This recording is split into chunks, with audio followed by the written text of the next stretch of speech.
আসসালামু আলাইকুম। রাত 10টার শীর্ষ সংবাদে স্বাগত জানাচ্ছি আমি শাহনাজ পারভীন। ভারতীয় মিডিয়ার মিথ্যাচার শক্তভাবে উপস্থাপন করা উচিত পররাষ্ট্র উপদেষ্টা। 31 দফার ভিত্তিতে জাতীয় সরকার গঠন করবে বিএনপি, আমির খসরু। কুইক রেন্টাল আইন বাতিল করে গেজেট প্রকাশ। অন্তর্বর্তী সরকারের কাছে বিচার চাইলেন ছাত্রলীগের সাবেক সেক্রেটারি। আব্দুল হামিদের ছত্রছায়ায় অঢেল সম্পদের মালিক দুই ভাই। বিমানবন্দর থেকে ফিরিয়ে দেওয়া হলো সুবর্ণা মোস্তফাকে। ইসকনের ব্যানারে আওয়ামী দোসররা হামলা চালাচ্ছে, জোনায়েদ সাকি। ভৈরবে ইসকনের উপাসনালয়ে ভাঙচুরের অভিযোগে মামলা, ছাত্রলীগের 3 নেতা গ্রেফতার। বনশ্রীতে যাত্রীবাহী বাস খালে আহত অনেক। রবিবার 3 ঘন্টা বিঘ্নিত হবে ইন্টারনেট সেবা। ঘূর্ণিঝড় ফিনজাল, ঢাকায় গুঁড়ি গুঁড়ি বৃষ্টি, বাড়তে পারে শীত। বাংলাদেশ নিয়ে ভারতের বেশি কথা বলা ঠিক হবে না, শশী থারুর। মুসলিম বিশ্বকে এক হওয়ার ডাক তুর্কি প্রেসিডেন্ট এরদোয়ানের। শুনছিলেন শিরোনাম, এবার বিস্তারিত। বাংলাদেশের সাম্প্রতিক বিভিন্ন ইস্যু এবং পরিস্থিতি নিয়ে ভারতীয় মিডিয়া যেভাবে প্রচার প্রচারণা চালাচ্ছে, সেটি দুই প্রতিবেশী দেশের মধ্যে স্বাভাবিক সম্পর্ক প্রতিষ্ঠায় সহায়ক নয় বলে মন্তব্য করেছেন পররাষ্ট্র উপদেষ্টা মোহাম্মদ তৌহিদ হোসেন। এ সময় দেশীয় গণমাধ্যমের উদ্দেশ্যে তিনি বলেন, আমি মনে করি দেশের সংবাদ মাধ্যমগুলোর একটি কাজ হওয়া উচিত ভারতীয় মিডিয়ার মিথ্যাচার তুলে আনা। তাদের এই বিষয়গুলো শক্তভাবে উপস্থাপন করা দরকার। আজ শনিবার দুপুরে নর্থ সাউথ বিশ্ববিদ্যালয় বাংলাদেশ ভারত সম্পর্ক প্রত্যাশা, প্রতিবন্ধকতা এবং ভবিষ্যৎ শীর্ষক সেমিনারে তিনি এসব কথা বলেন। বিএনপির স্থায়ী কমিটির সদস্য আমির খসরু মাহমুদ চৌধুরী বলেন, নির্বাচনের পরবর্তী সময় যদি জনগণ রায় দেয় তবে বিএনপি একা সরকার গঠন করবে না, 31 দফার ভিত্তিতে একটি জাতীয় সরকার গঠন করবে বিএনপি। তিনি বলেন, রাজনীতিবিদদের মধ্যে এখন বিরাট একটি পরিবর্তন এসেছে। এই জাতীয় ঐক্য অটুট রাখতে হবে। গণতন্ত্রের পথে যেতে হলে ঐক্যের বিকল্প নেই। রাতারাতি সংস্কার সম্ভব নয়, তার দিক নির্দেশনাও থাকতে হবে। হাসিনা পরবর্তী সরকার কেমন হবে তা নিশ্চিত করবে রাজনৈতিক দল ও জনগণ। শনিবার রাজধানীর ইঞ্জিনিয়ার্স ইনস্টিটিউটে গণফোরামের 7ম কাউন্সিলে তিনি একথা বলেন। কুইক রেন্টাল আইন নামে পরিচিত আওয়ামী লীগের সরকারের আমলে প্রণীত বিদ্যুৎ ও জ্বালানির দ্রুত সরবরাহ বৃদ্ধি আইন বাতিলের অধ্যাদেশ জারি করেছে সরকার। উপদেষ্টা পরিষদের অনুমোদনের পর গত বৃহস্পতিবার লেজিসলেটিভ ও সংসদ বিষয়ক বিভাগ থেকে গেজেট প্রকাশ করা হয়। গেজেটে উল্লেখ করা হয়েছে, আইনটি বাতিল হলেও এর আওতায় সম্পাদিত চুক্তি বা চুক্তির অধীনে গৃহীত কোনো ব্যবস্থা বৈধ বলে গণ্য হবে। ওই আইনের আওতায় সম্পাদিত চুক্তির অধীনে চলমান কার্যক্রম এমনভাবে অব্যাহত রাখতে বা নিষ্পন্ন করতে হবে যেন আইনটি রহিত হয়নি। অন্তর্বর্তী সরকারের কাছে বিচার চেয়েছেন ছাত্রলীগের সাবেক সাধারণ সম্পাদক ও ডাকসু জি.এস. গোলাম রাব্বানী। শুক্রবার রাত 10:30টায় ফেসবুকে নিজের ভেরিফাইড আইডিতে এক পোস্টে নিজের বিরুদ্ধে ওঠা নানা ধরনের কর্মকাণ্ড ও দুর্নীতির অভিযোগের সুষ্ঠু তদন্ত দাবি করেছেন ছাত্রলীগের সাবেক সাধারণ সম্পাদক। নিজ দলের কাছেও ন্যায় বিচার পাননি জানিয়ে তিনি বলেন, যে দলের জন্য লালিত আদর্শের জন্য জীবনের শ্রেষ্ঠ সময়টুকু উজাড় করে দিয়েছি, কত শত ঝুঁকি নিয়েছি, সেই দলের কাছ থেকে চরম অন্যায় আচরণের শিকার হওয়া, বারংবার আত্মচিৎকার করেও প্রাপ্য ন্যায় বিচার না পাওয়ার হতাশা কষ্ট যে কতটা তীব্র তা কেবল অন্যায় ভুক্তভোগী অনুধাবন করতে পারে। ছিলেন রাজধানী ঢাকার গুলিস্তানের টুকরিতে করে জুতা বিক্রির ফেরিওয়ালা।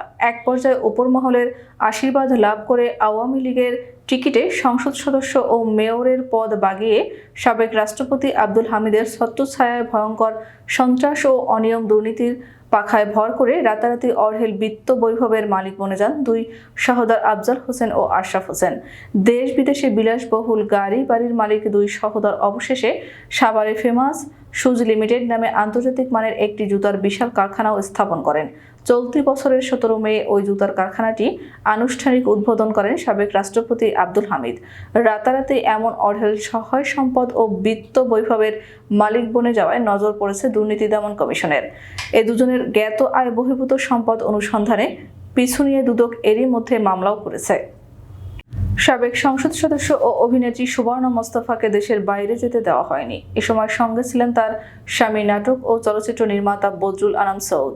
শনিবার থাইল্যান্ডে যাওয়ার উদ্দেশ্যে বিমানবন্দরে এলে তাকে আটকে দেয় ইমিগ্রেশন পুলিশ। পরে তাকে সেখান থেকে ফেরত পাঠানো হয়। এ তথ্য নিশ্চিত করেছে সুবর্ণা মোস্তফার পারিবারিক একটি সূত্র। নাম প্রকাশ না করার শর্তে ইমিগ্রেশন পুলিশের এক সূত্র জানান, একটি গোয়েন্দা সংস্থার কিছু অবজারভেশন ও আপত্তি থাকায় তাকে দেশের বাইরে যেতে দেওয়া হয়নি। ইসকনের ব্যানারে আওয়ামী দস্যুরা দেশের বিভিন্ন স্থানে হামলা চালিয়ে অস্থিতিশীল পরিস্থিতি সৃষ্টির চেষ্টা করছে বলে অভিযোগ করেছেন গণসংহতি আন্দোলনের প্রধান সমন্বয়কারী জুনায়েদ সাকি। স্বৈরাচার হাসিনা বিদেশিদের পা ধরে ভারতে পালিয়ে বাংলাদেশ নিয়ে এখন গভীর ষড়যন্ত্রে মেতেছেন বলেও মন্তব্য করেন তিনি। শনিবার বিকেলে রংপুর নগরীর পাবলিক লাইব্রেরি মাঠে গণসংলাপে যোগ দিয়ে প্রধান অতিথির বক্তব্যে এসব কথা বলেন তিনি। এ সময় তিনি দেশি বিদেশি ষড়যন্ত্র মোকাবিলার পাশাপাশি নতুন রাজনৈতিক বন্দোবস্ত গড়ে তোলার উপর দৃষ্টি দেওয়ার আহ্বান জানান। কিশোরগঞ্জের ভৈরবে আন্তর্জাতিক কৃষ্ণ ভাবনামৃত সংঘ পরিচালিত একটি উপাসনালয়ে হামলা ও ভাঙচুরের ঘটনায় মামলা হয়েছে। গতকাল শুক্রবার রাতে পৌর শহরের টিনপট্টি এলাকার নির্মল কর্মকারের ছেলে প্রণয় কর্মকার বাদী ও অজ্ঞাত পরিচয় ব্যক্তিদের বিরুদ্ধে মামলাটি করেন। এ ঘটনায় আজ বিকেল পর্যন্ত নিষিদ্ধ ঘোষিত ছাত্রলীগের 3 নেতাকে গ্রেফতার করেছে পুলিশ। তারা হলেন পৌর শহরের ভৈরবপুর দক্ষিণপাড়া এলাকার হাসিবুল হাসান, মোহাম্মদ প্রান্ত ও পঞ্চবটি এলাকার মোহাম্মদ সঞ্জীব। তাদের মধ্যে হাসিবুল পৌর ছাত্রলীগের যুগ্ম সাধারণ সম্পাদক, সঞ্জীব পাঠাগার বিষয়ক সম্পাদক এবং প্রান্ত উপজেলা ছাত্রলীগের যুগ্ম সাধারণ সম্পাদক। রাজধানীর বনশ্রীতে একটি যাত্রীবাহী বাস উল্টে খালে পড়ে গেছে। খবর পেয়ে ফায়ার সার্ভিসের একটি ইউনিট ঘটনাস্থলে পৌঁছে উদ্ধার কাজ শুরু করেছে। দুর্ঘটনায় হতাহতের শঙ্কা করা হচ্ছে। শনিবার বিকেল 5টা 42 দিকে এই দুর্ঘটনা ঘটে। ফায়ার সার্ভিসের নিয়ন্ত্রণ কক্ষের ডিউটি অফিসার রোজিনা আক্তার বিষয়টি গণমাধ্যমকে নিশ্চিত করেছেন। ফায়ার সার্ভিস জানায়, শনিবার বিকেল 5টা 42 দিকে বনশ্রীর মেরাদিয়া এলাকায় আলিফ পরিবহনের একটি বাস উল্টে খালে পড়ে যায়। খাল থেকে বাসটি উদ্ধার করতে পুলিশ আমাদের খবর দেয়। ফায়ার সার্ভিসের একটি ইউনিট উদ্ধার কাজ পরিচালনা করছে।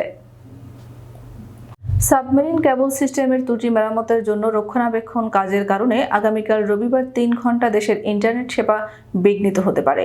আজ শনিবার সন্ধ্যায় রাষ্ট্রীয় প্রতিষ্ঠান বাংলাদেশ সাবমেরিন কেবলস পিএলসির পক্ষ থেকে পাঠানো এক সংবাদের বিজ্ঞপ্তিতে এ তথ্য জানানো হয়। এতে জানানো হয়, কক্সবাজারে স্থাপিত দেশের প্রথম সাবমেরিন কেবল সিস্টেমের চেন্নাই প্রান্তে চেন্নাই ল্যান্ডিং স্টেশনের কাছে এবং সিঙ্গাপুর প্রান্তে টুয়াস ল্যান্ডিং স্টেশনের নিকট কনসোর্টিয়াম কর্তৃক কেবলের ত্রুটি নিরসনের লক্ষ্যে রক্ষণাবেক্ষণ কার্যক্রম গ্রহণ করা হয়েছে। বঙ্গোপসাগরে সৃষ্ট নিম্নচাপ আরও ঘনীভূত হয়ে ঘূর্ণিঝড় ফিনজালে পরিণত হওয়ায় আজ শনিবার সন্ধ্যা থেকে রাজধানী ঢাকার বেশ কয়েকটি এলাকায় গুঁড়ি গুঁড়ি বৃষ্টি হচ্ছে। সেই সঙ্গে বইছে ঠান্ডা বাতাসও। এমন অবস্থায় দেশের তাপমাত্রা কমে বাড়তে পারে শীত। আবহাওয়াবিদ কাজী জেবুন্নেসা সন্ধ্যায় জানান, ঘূর্ণিঝড়ের কারণে দেশের বিভিন্ন স্থানে বৃষ্টি হচ্ছে। আগামী রোববার বিকেলের মধ্যে বিরূপ আবহাওয়া কেটে যাবে। বাংলাদেশ ইস্যুতে ভারতের খুব বেশি মাথা ঘামানো উচিত নয় বলে মন্তব্য করেছেন ভারতের সাবেক পররাষ্ট্রমন্ত্রী শশী থারুর। রাষ্ট্রদ্রোহের মামলা চিন্ময় কৃষ্ণ দাসকে গ্রেফতার করায় উদ্বেগ জানালেও এই ইস্যুতে বেশি উচ্চবাচ্য করতে রাজি নন তিনি। আগামী 11 ডিসেম্বর তার নেতৃত্বাধীন ভারতীয় পররাষ্ট্র বিষয়ক সংসদীয় কমিটি বাংলাদেশ ইস্যুতে বৈঠক আহ্বান করেছে। এ বিষয়ে ভারতীয় বার্তা সংস্থা ANI এর সঙ্গে আলাপে তিনি বলেছেন, ভারত সরকার যদি এ বিষয়ে কথা বলতে চান তাহলে এস জয়শঙ্করের সংসদে কথা বলা উচিত। আমরা বাংলাদেশের পরিস্থিতি সম্পর্কে জানতে বৈঠক ডেকেছি, তবে বাংলাদেশ ইস্যুতে ভারতের খুব বেশি উচ্চবাচ্য করা নয় বলে মনে করছেন শশী থারুর। তবে যেহেতু এটা আমাদের দেশের সঙ্গে সম্পর্কিত নয়, তাই এ বিষয়ে আমাদের খুব বেশি কথা বলা উচিত হবে না।